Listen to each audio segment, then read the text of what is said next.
Morning guys, welcome back to the channel. In today's video we're going to get these bumpers blocked down and painted. I've adjusted some settings on the GoPro so it should now look a bit sharper. In the other video it was it was looking a bit darker, to be fair. So I've adjusted the exposure and stuff a little bit so it should stay and look a bit brighter now. I think with all the lights in here it was just struggling to compensate and do whatever it's trying to do to keep it one brightness when I move about. But yeah, it's very early, it's 7:30 in the morning. I've got a lot of stuff to do today, so let's start blocking these bumpers down and getting them ready for paint, shall we? See you in a sec. Right, what I'm going to do is block this down with 320 grit, and then we're going to work our way up. 320, 4, 6, 8. I always get asked what grits I use and what, you know, what's best to do and what not. So I'll explain everything now. So normally, my normal procedure, 2K high build primer, is I block it down with a block 320, then I go over it with a DA and 320 because it's a bit smoother on a disc than it is on a block, it's less aggressive, and then I do 4, 6 and 8. And then that's it, ready for paint. So yeah, that's what we're going to do. Let's get these blocked down, and I hope it sounds a bit better when I'm facing forward, talking louder to the back microphone because it's weaker, and when I talk to the front microphone it's a lot stronger. So I'm still learning how to use this camera, so we'll get there. But yeah, let me get my bits sorted and yeah, start blocking this down. See you in a sec.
There we go, that's that one all flatted down.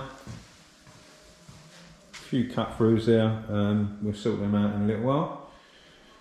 I won't bore you with all the time lapse on this one. I'm going to crack on with this and I'll see you in a bit when we're ready to paint some stuff. There we go, that's that one sorted as well. I'm just going to have a bit of a clean down. I've remasked that. We've got the caps on there.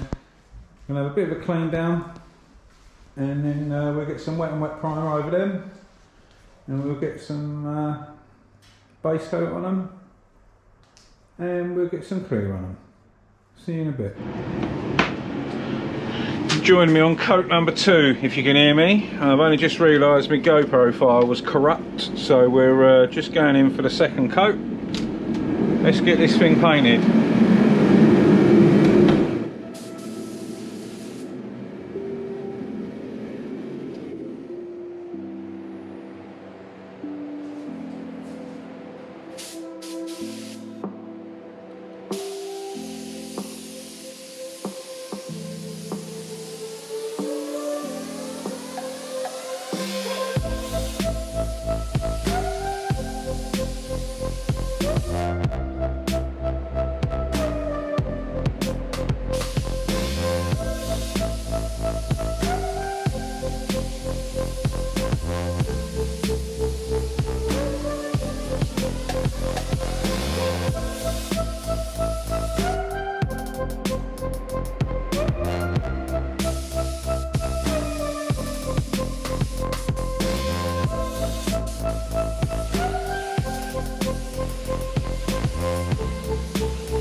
There we go, she's all done. A couple of you have asked me in the past how I sort of calculate how much lacquer and paint to mix up and stuff, and asked if there's much wastage. I've just finished them bumpers, and that's all the clear that I've got left, which I find is very acceptable amount. There's no set figure, you just allow a certain amount per panel, give or take. I start a rough average 150mm per panel, and sort of go from there. It kind of works for me. Bigger panels, then obviously you want more. Let's get this heater off, show you these bumpers, shall we? Here we go. Come out really nice. And this is that cheap trade lacquer, trade clear coat multi-mix. It's some fantastic results with that. Really impressed. For the money, it's excellent stuff. It's only the second time I've used it. I'm not that familiar with it yet. I don't know how far you can push it, but for me, well impressed with that. For these little trade jobs like this, it's fine. Obviously we've got a few dirt nibs in this, as we always do have.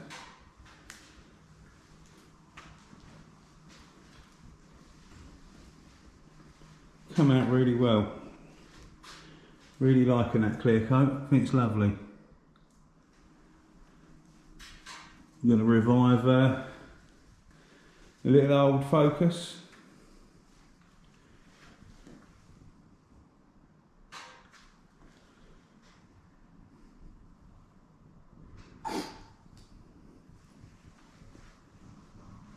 Yeah, loving that. £66 a kit. Now I've tried all sorts of clear coats in my time, and that is the best clear coat I've ever used for that sort of money, if that makes any sense to any of you. And I think the results speak for themselves. Obviously if I was in a booth we wouldn't have loads of nibs in it, but I mean there's only a few, and in all honesty the bumpers is going to show up the car that it's going on, to be fair. Yeah, really impressed with that. That's it for today. That's us done. Just thought I'd show you what we were up to. Yeah, as always, massive thanks for watching. If you're new and you're not subscribed, hit the subscribe button. I know loads of you watch. I think it's actually it's 50% watch and you're not subscribed. So I always forget to ask everyone to subscribe. So yeah, let's get these numbers going up. I weren't bothered when I started the channel. I'm still not that bothered now, but I'm close to 20k and just want to get it just as a little milestone for myself. So yeah, if you're not subscribed, hit that button. If you thought the video was any good, give us a thumbs up as normal, and I'm sure you'll have loads of comments for me like you normally do. Massive thanks for watching. We'll see you very soon on the next one. Stay safe and be lucky.